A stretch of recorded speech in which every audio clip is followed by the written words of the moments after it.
Hanggang ngayon, hindi pa rin ako makapaniwala na sobrang sikat ng BINI.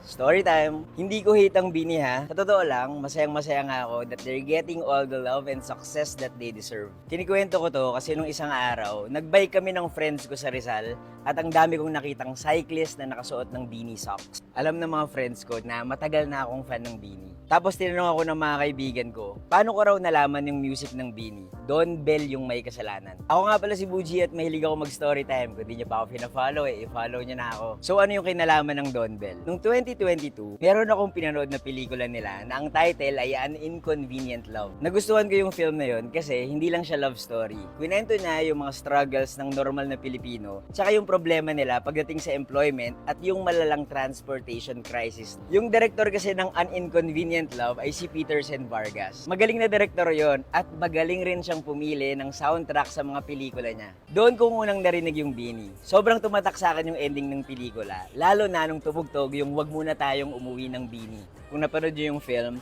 dun sa eksenang yun lang talaga, ang ganda nung pasok nung kantang Lagi.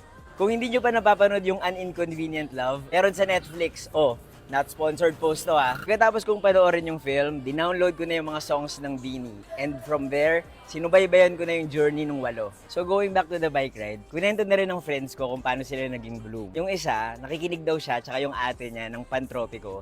Tapos, tuwang-tuwa daw sila dun sa line na, oh shucks. Yung isa, dahil naman sa girlfriend niya na naaaliw kay Maloy. And eventually nga, yung TikTok famous cat niya, nag-post na gusto raw sana niyang ma-meet si Maloy in person. Ang saya pala malaman kung paano naging BINI fan yung mga tao. Kaya ako nasabi na hindi ako makapaniwala na sobrang sikat ng BINI ngayon. Kasi dati, ang hirap makahanap ng kakilala na nakikinig ng music nila. Comment nyo naman kung paano kayo nagsimulang makinig sa BINI.